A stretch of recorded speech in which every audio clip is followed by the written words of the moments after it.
Hey guys, how's it going? Hope you're doing well. My name is Crown, and today I'm going to read you some very interesting stories that I hope that you're gonna love. And now, without further ado, let's go!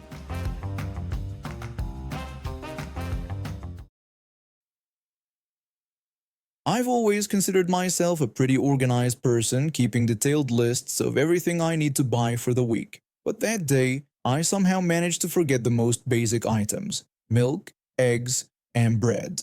My wife had been working extra shifts at the hospital lately, so I've been handling the shopping. So there I was, heading to the local grocery store around noon. It was a quick 10-minute drive, and I was actually enjoying the break from staring at my computer screen. Little did I know I was about to witness one of the most intense situations of my life. I pulled into the parking lot and immediately noticed something was off. Two women were having a heated argument near the store entrance. One was a larger woman, probably around 300 pounds, with bleached blonde hair, while the other was a shorter woman with two small kids waiting in her car. The blonde woman, who I'd come to think of as Karen, was screaming about how the parking spot belonged to her and that she had been waiting for it. The shorter woman tried to explain that she was already turning into the spot when Karen showed up and suggested there were plenty of other spots available. Karen then started ranting about how she shopped there every week and that was her usual spot. The other woman dismissed this ridiculous claim, telling Karen that didn't make it her personal property and she should just find another spot and let it go. I watched this exchange from my car thinking it would just be another typical parking dispute. But then Karen stormed back to her car, and my heart nearly stopped when she pulled out a gun from her glove compartment. Karen started threatening the other woman with the gun, asking if she still felt so brave now. The other woman, clearly shocked, called Karen insane and pointed out there were children present. I froze in my seat. I wanted to leave, but I was terrified that any sudden movement might draw attention. Around me, other shoppers were calling emergency services. I could see their worried faces through their car windows as they described the scene to dispatchers. The situation felt surreal until a female police officer arrived on scene. She quickly positioned herself behind her car door, weapon drawn. She began shouting commands at Karen, ordering her to drop her weapon and get on the ground. Karen seemed almost amused at first, like this was all some game to her. After what felt like forever, she finally started to comply. She placed the gun down and lay face first on the ground, following the officer's instructions. Just when it seemed like everything was under control, things went sideways. As the officer approached to handcuff her, Karen suddenly flipped over with surprising speed. She grabbed the officer's arm and slammed her to the ground. The officer, who couldn't have weighed more than 170 pounds, didn't stand a chance against Karen's weight advantage. Karen started throwing wild punches while the officer tried to protect her head. Then, horrifyingly, Karen reached for the officer's holstered weapon. The officer fought to keep control of her gun, but she was clearly losing the battle. That's when everything changed. A huge guy built like a linebacker seemed to appear out of nowhere. He wrapped his arms around Karen's neck in a chokehold, pulling her off the officer. Karen thrashed around, trying to break free, but the man's grip was like iron. When he saw the officer had recovered enough to help, he slammed Karen face first into the pavement and held her there until she was properly restrained. Within minutes, the parking lot was filled with police cars. 3 officers had to work together to get Karen into a police car. Paramedics checked on the female officer while other cops talked with a civilian who'd intervened. I followed the case in the local news afterward.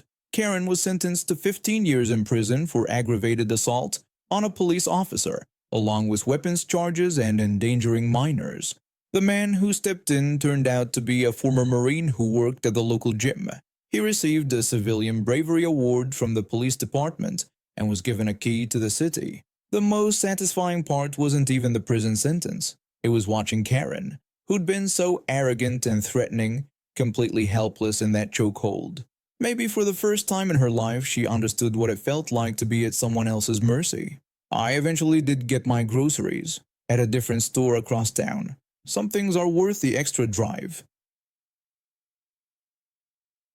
I've been working as a junior architect for the past 3 years, and recently our firm landed a massive project that could make or break my career. The catch? The project site is an hour away by train from my apartment. I've been taking this train for 2 weeks now, and let me tell you, the morning rush is no joke. That certain morning was especially crucial because we had an important client meeting at 9 a.m. I'd woken up earlier than usual, but my coffee maker decided to die on me, forcing me to make a quick stop at the local cafe. By the time I reached the station, I was cutting it close. The train was packed as usual, but I managed to spot an empty seat near the middle car. I quickly made my way there, relieved that I wouldn't have to stand for the entire journey while reviewing my presentation notes. That's when she appeared. She was the epitome of entitlement: expensive clothes, jewelry, and that signature haircut. She walked up to where I was sitting and cleared her throat loudly. She then demanded that I give up my seat, claiming it was hers. I asked her what she meant, confused by her statement. She repeated her demand more firmly, telling me I needed to get up because she needed to sit down. I looked around, confused, wondering if I had missed some sort of reserved seating sign. I explained to her that this was a public train and the seats were first come, first serve. She got even more aggressive, asking if I knew who she was. She claimed she took this train every day and always sat in that spot, insisting it was her seat.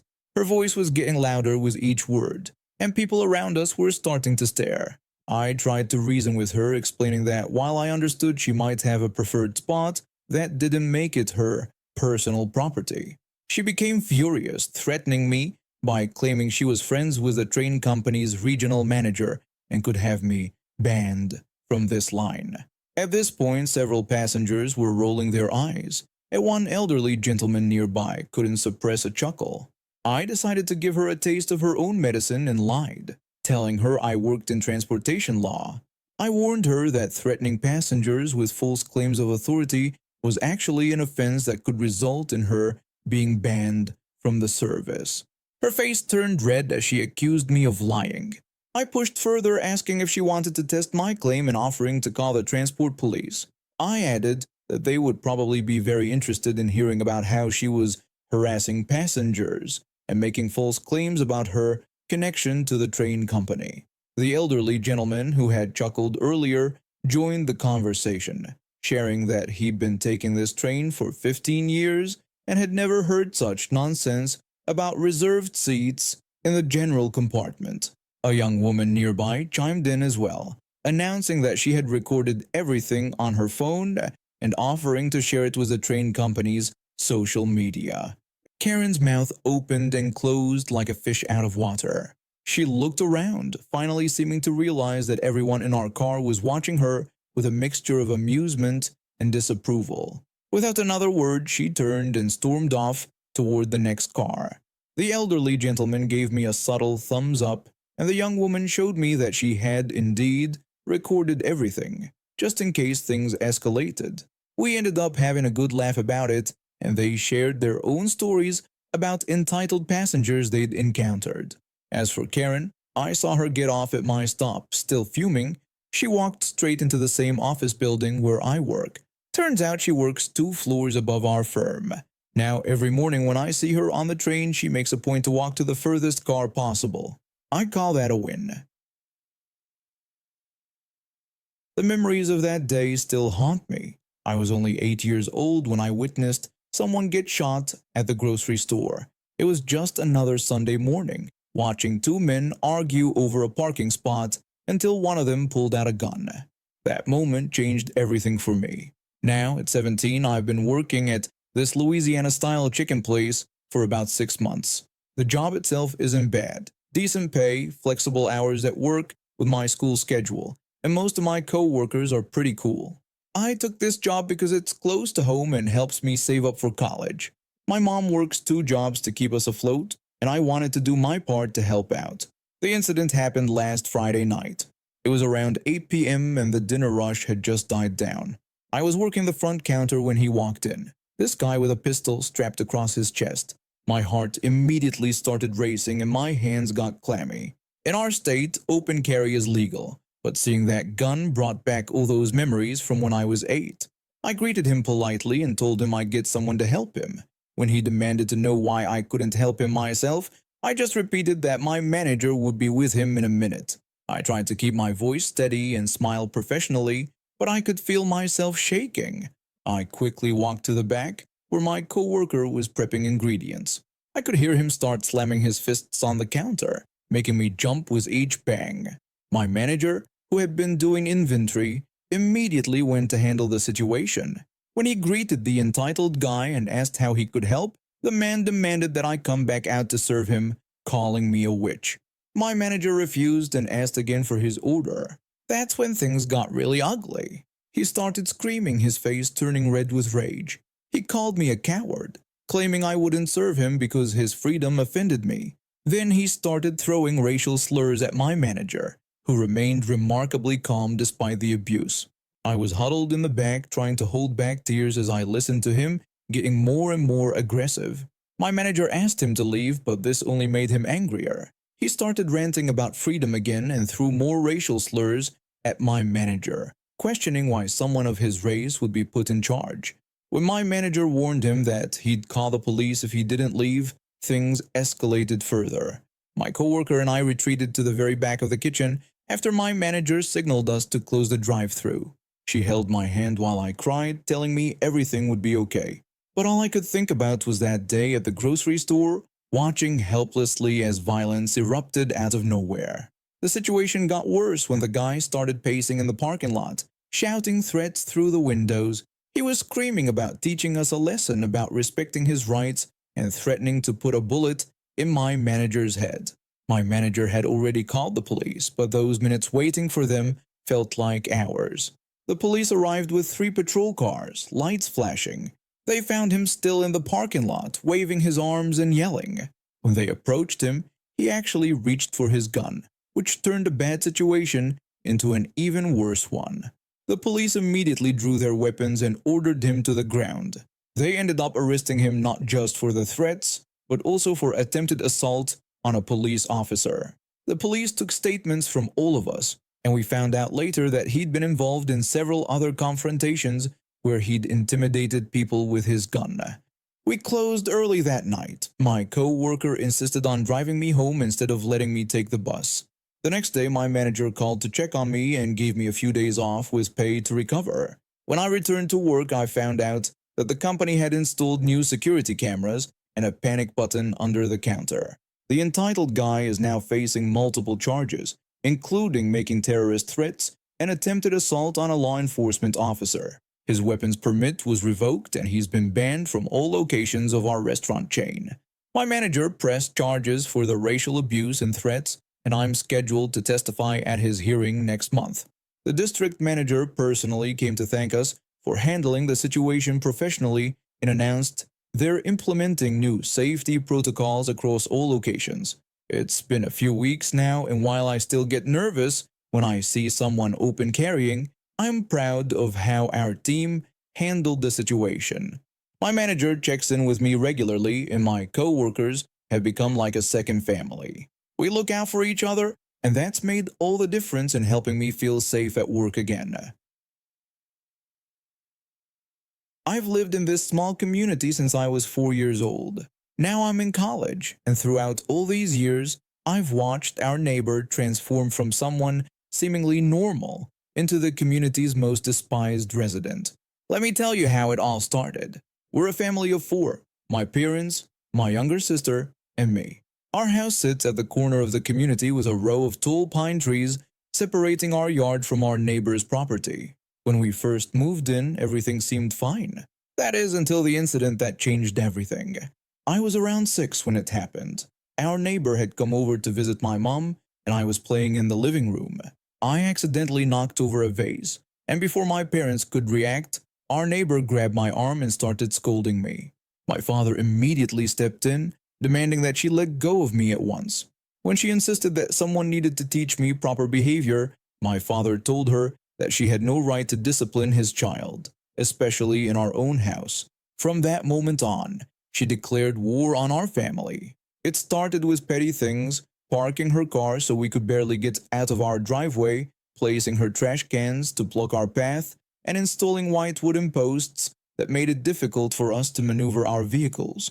But then things got darker. My sister's birthday card with money inside disappeared from our mailbox. Our outdoor cat died under mysterious circumstances shortly after we caught our neighbor spraying something over the fence. She even started eavesdropping on our private conversations in our garden, sometimes responding to things we'd said when she'd see us later. The community eventually split into two groups, those who supported her and those who couldn't stand her. Funny enough, her own family couldn't deal with her either. Her husband, who's actually a decent person, started spending more time at work, and their children moved as far away as possible, some even leaving the country. Then came the incident that finally brought everything to a head. I was in my room studying for my college exams when I heard shouting outside. My dad isn't one to raise his voice often, so when I heard him yelling, I knew something serious had happened. I looked out my window to see my father confronting our neighbor. He was furiously asking her what she'd done, telling her she had no right. She tried to dismiss his anger, saying they were just trees blocking her sunlight. My father exploded, telling her that the pines were on our property and she had committed a crime. When she tried to manipulate the situation by bringing up how he was speaking to a woman and what his daughter would think, my father became even more enraged, warning her not to dare bring his daughter into this, calling her an entitled witch. Our neighbor had hired gardeners to cut down 3 meters of our pine trees horizontally, not just on her side but on our side too. The wall of privacy we'd had for years was now partially destroyed. My father went straight to the police station and returned with 2 officers. Our neighbor tried to play victim, claiming my father had been threatening her and that she had video evidence. The officers weren't impressed, explaining to her that what she'd done was destruction of private property, a criminal offense that could result in jail time for both her and the gardeners involved. Her husband arrived home during all this. When he asked what was happening, the officers explained how his wife had ordered gardeners to cut down trees on our property. Upon seeing the damage, he couldn't believe what he was seeing, asking his wife if she realized what she'd done. The police gave us options, but we decided to settle. The agreement was that she would pay to replace the entire pine wall with a cement one, much more expensive than what she'd initially damaged. She had recorded my father yelling at her, thinking she could use it against him, but the video actually showed her admitting to ordering the destruction of our property. After the wall incident, she became much quieter. Her little group of supporters disbanded when they realized she'd been lying to them about being the victim. She tried to move away, but nobody would buy their house. Turns out, her reputation had spread to potential buyers. And now we have reached the end of today's stories. Thank you for watching, and see you next time.